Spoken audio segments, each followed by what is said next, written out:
First bait we're going to start using here is going to be the buzz bait. We're going to use a persuader buzz bait. We have the conditions today. It's a little bit overcast this morning. The water's a little bit dingier than normal, so we're going to use a big chartreuse bait with a clacker to try to bring these fish up, something they can hear and see well. As far as the equipment that you want to use for a buzz bait, I like a 7-foot medium heavy rod. Rod needs to have some good backbone, because when you throw a buzz bait, you're going to get a lot of fish in some heavy cover, so you're going to need a little bit of muscle in that rod to be able to get them out. But within that rod, you still need a little bit of tip in order to cast that. If that tip is too stiff, you're not going to be able to cast the bait accurately. With a shorter rod, it's easier to make much more accurate casts.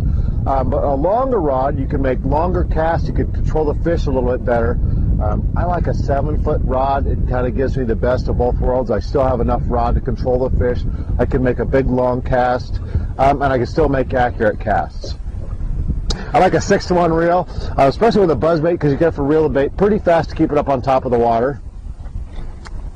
As far as the line, I generally use 17 to 20 pound line. I use a line from Suffolk, USA, called Titanium Plus. And the reason I use this line is because it's low diameter, a really low stretch, and has great abrasion resistance. So if I get a fish and it gets down in the rocks or wrapped around a tree, I still have enough meat in that line to be able to get that fish out of the heavy cover.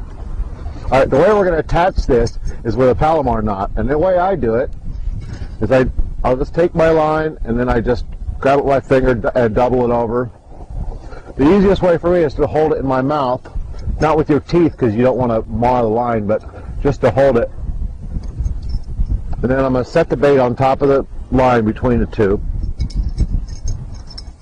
just like that. Now it flows between. Now with a Palomar knot, one thing you want to make sure you do is that when you're bringing the loop around, here's what we're going to do. Is we're going to bring it around, bring the loop through, and you want to keep this loop here pretty big. If you get that loop too small, when you pull it, it pinches the line and burns the line. So I'm going to get the line wet, and I'm going to take my bait, put it through this loop. Now I have the two loops, and I'm going to put the whole thing in my mouth just so the line will slide through real easy and keep it from burning the line.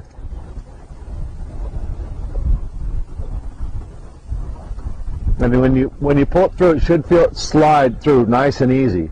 And then when you're done, we probably can't see that, but when you're done, the two lines that wrap around the bait should be like this. If they're crossed like this over a short period of time, that line will burn itself. It'll cut into one line, will cut into the other, and you'll end up losing your bait or losing the fish when you get hooked up.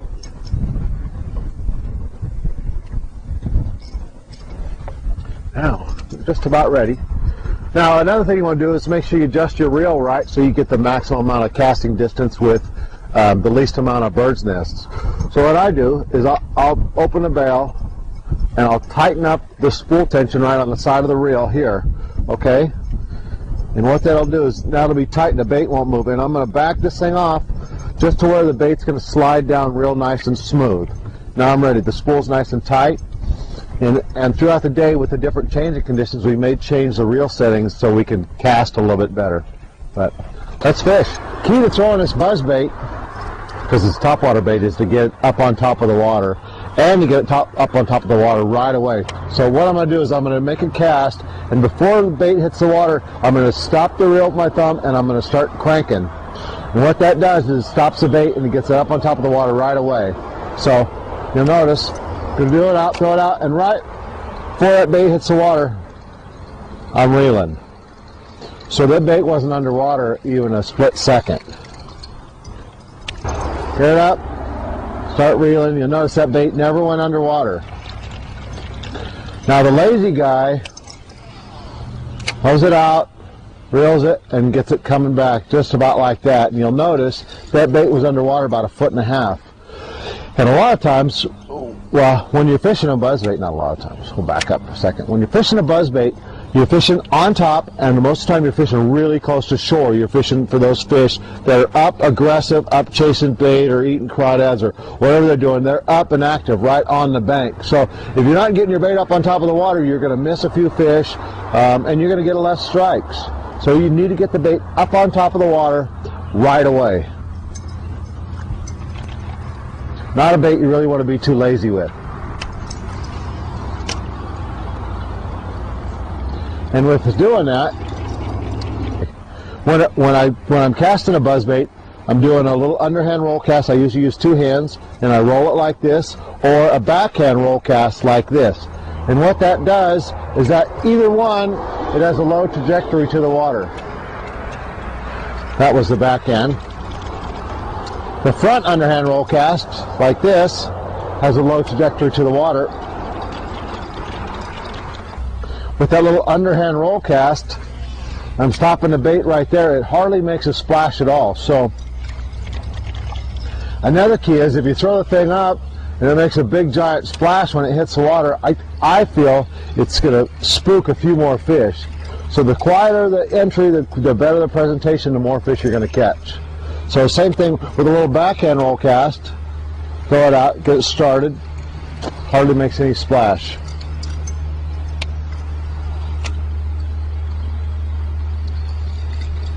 Now I'm left-handed, so that little backhand cast works good for me for getting around stuff that I can't normally get around. Generally when I'm going down the bank, I'm using the forward roll cast, and I use both hands. It's a little easier on my wrists, and I can roll it right under there, and I can cast all day doing that with a little less fatigue. I can just do that little roll cast. So, and the cast is, you'll notice that my wrist, that I'm not doing this, okay? My shoulder's not even moving, okay? All I'm doing is a little underhand roll cast. And all I'm doing is just flipping the rod out there. If you notice that with this cast, I can still cast a long ways, only with my wrists. See, I can put that bait out there 50, 60 feet effortlessly.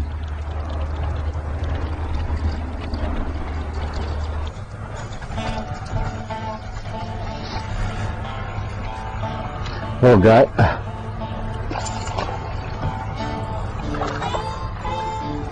Largemouth.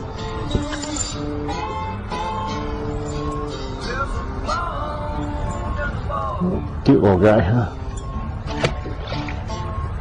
There's a fish.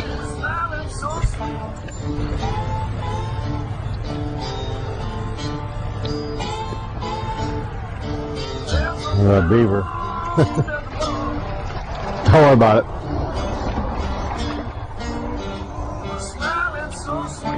It looks like a spot. Film the splash, now stop. Look at it. Oh, look at it, he's just spit out a bunch of something. Cute little guy. Oh, they're getting bigger, and isn't that sad?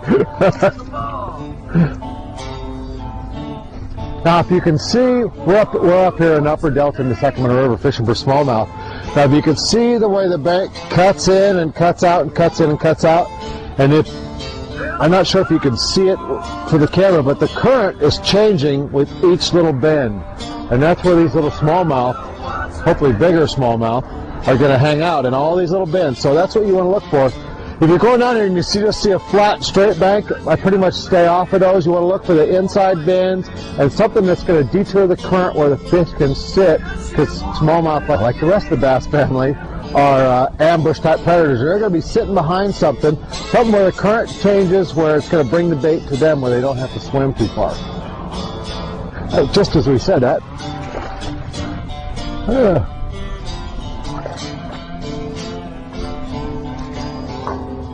There we go, nice little guy.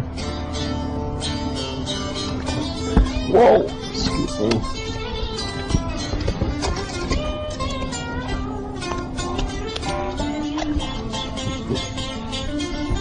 They're getting better. They're getting better. There's one. On the spinnerbait.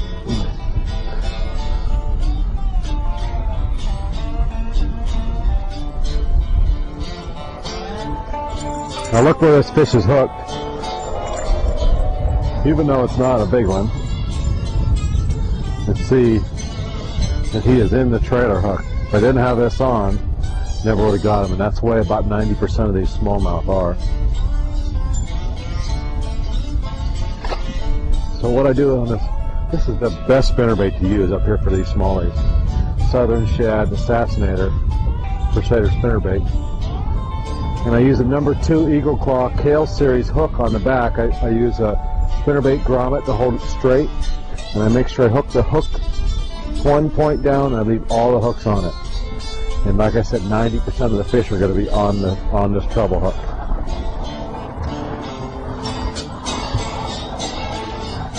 Talked about the Southern Shad spinnerbait.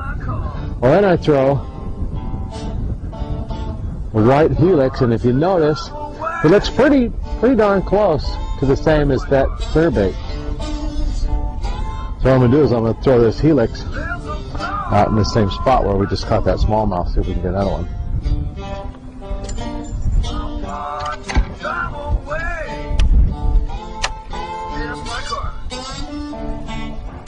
There he is. A little better one. Oh, a lot better one. Look at this one. I knew there was one there. Now this is 3 pounders.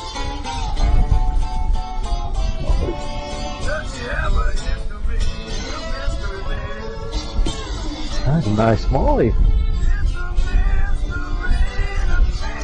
Oh. Let me careful them treble hook. Okay, that's a red eye too. Look at that.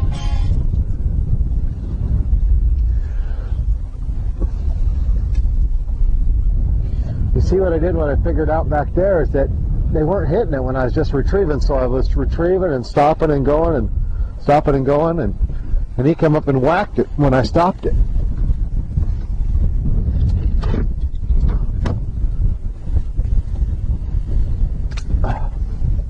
Nice fish. 2.5 pounder.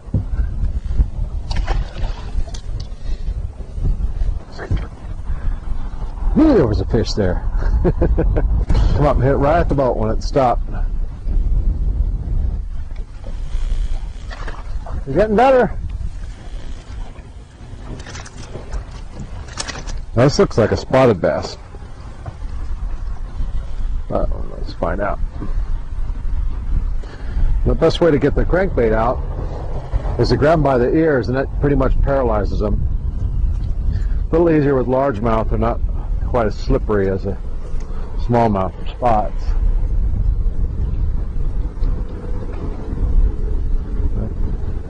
Has a little spot on his tongue, but he doesn't. But not really. Well, probably a little crossbreed. Another one on the Radar 10 by Lure Jensen, the new bait by Lure Jensen. Just an awesome smallmouth bait. This is a bait you can just throw it down and beat it in the rocks all day, and it comes back just fine, just like that. So, I think all the smallmouth except the one on the spinnerbait we caught on this one. Looks like a pretty good one. Nice smallie. There we go on the TD10 again. Oh, he's up pretty good. It scares me to grab these hooks.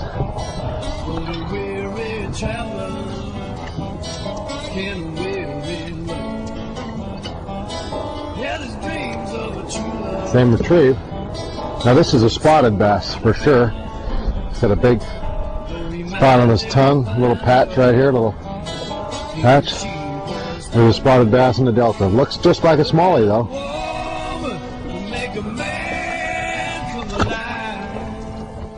I'm cranking it down and stopping it, and he just bit like mush. Spotted bass though, for sure.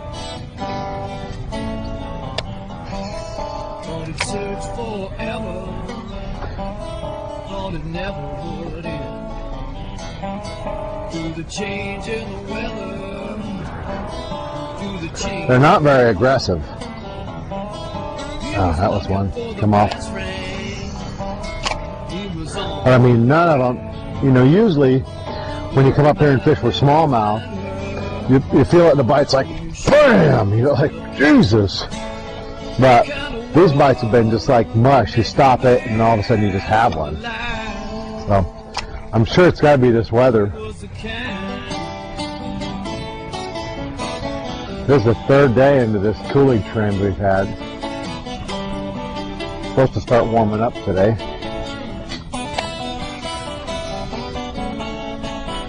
So another way to catch smallmouth or spots is just throw it back and get it out about 8 or 9 foot of water and just troll it back and bounce it to the rocks.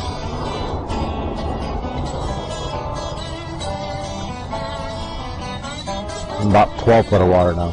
And then a key that you want to look for when you're fishing up here for smallies and spots is that when you back trolling like that, sometimes you get snagged up. What you're looking for as far as water depth is you want 5 to probably 10 foot of water is usually the normal place where these smallmouth are going to hang out. There's times they'll move right up on the bank, but what you're looking for is like this bank comes out a little ways and then it drops off to about 8 or 10 foot. So I'm not throwing to the bank. You notice I throw and I'm about 4 foot away from the bank because it's real shallow up there. So I'm fishing that deeper edge, and that's where they hang out most of the time. So one thing nice about fishing for them is you don't have to be a super accurate caster. Just throw it up there near the bank, and you know you get your 4 foot away, and you're fine. Little one. Now he's out on the front porch, watching lovers pass by, with his dog in the moon, howling for the. That guy's white. Oh, jump up. Oh, sorry. Did you get not a 5-pounder though?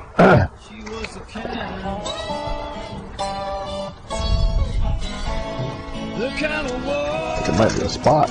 Whoa! It'll drill me getting hooked. Little spotted bass. On here? Nice one too. I knew there was one. Just had to be. Woo! God, I love these smallmouth. That's a nice fish.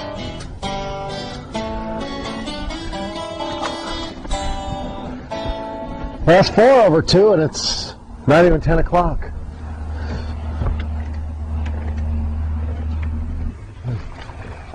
Little guy. At least a little, now here the little ones are getting better anyway. Oh, hey.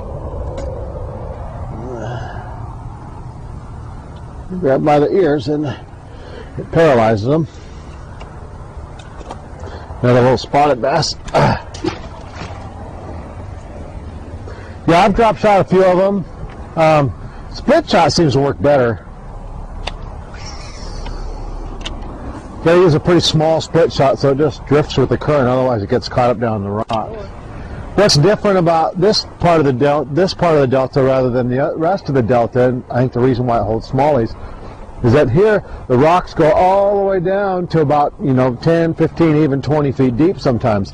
The rest of the delta, the rocks go down about 3 or 4 feet, and then you have the little weed patch and then the silt off the end. The rocks come all the way down and holds crawdads all the way down to 20 feet deep. So so that makes it different than the rest of the delta, where the rest of the delta, a lot of times you're fishing in 3 or 4 or 5 feet. Here you can fish 6 to 20 or sometimes even deeper than that, depending on how deep the rocks go down. I've caught smallies down to about 30 feet deep.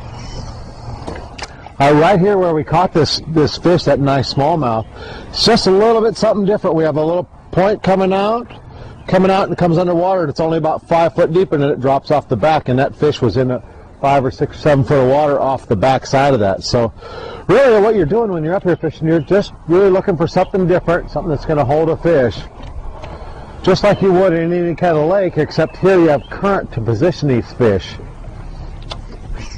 So if this was a lake, we may be fishing off this point way out on the outside, but since we have current, the current's rolling this way, these fish are going to be on the back side behind the current. Felt like a good one there for a second. That's decent.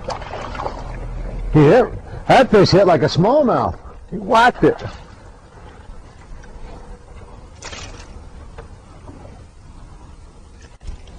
He's slippery.